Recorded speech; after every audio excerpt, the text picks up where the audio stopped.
Once upon a time, a turtle and a rabbit had an argument about who was faster. They decided to settle the argument with a race. The turtle and the rabbit both agreed on a route and started off the race. The rabbit shot ahead and ran briskly for some time. Then, seeing he was far ahead of the turtle, he thought he'd sit under a tree for some time and relax before continuing the race. He sat under the tree and soon fell asleep. The turtle, plodding on, overtook him and soon finished the race, emerging as the undisputed champ. The rabbit woke up and realized that he'd lost the race. The moral of the story is that slow and steady wins the race. This is the version of the story that we've all grown up with. But our version of the story continues.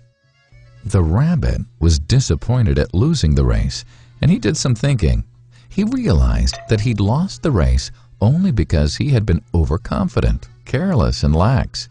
If he had not taken things for granted, there's no way the turtle could have beaten him. So, he challenged the turtle to another race. The turtle agreed.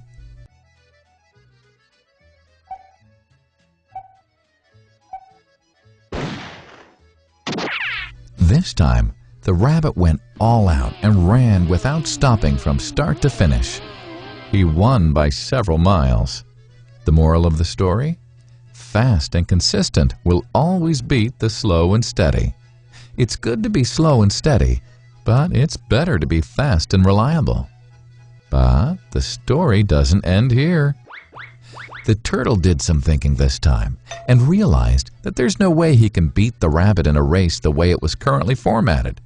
He thought for a while and then challenged the rabbit to another race, but on a slightly different route. The rabbit agreed. The turtle and rabbit started off. In keeping with his self-made commitment to be consistently fast, the rabbit took off and ran at top speed until he came to a broad river. The finishing line was a couple of kilometers on the other side of the river. The rabbit sat there, wondering what to do. In the meantime, the turtle trundled along, got into the river, swam to the opposite bank, continued walking, and finished the race.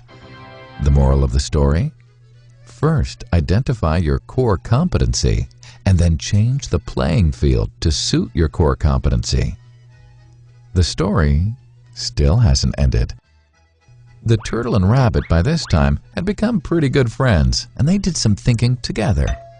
Both realized that the last race could have been run much better. So, the turtle and rabbit decided to do the last race again, but to run as a team this time. They started off, and this time the rabbit carried the turtle till the riverbank. There, the turtle took over and swam across with the rabbit on his back. On the opposite bank, the rabbit again carried the turtle, and they reached the finishing line together. Both the turtle and rabbit felt a greater sense of satisfaction than they'd felt earlier. The moral of the story? It's good to be individually brilliant and to have strong core competencies, but unless you're able to work in a team and harness each other's core competencies, you'll always perform below par, because there will always be situations at which you'll do poorly and someone else does well. Teamwork is mainly about situational leadership, letting the person with the relevant core competency for a situation take leadership. And that is the end of the story.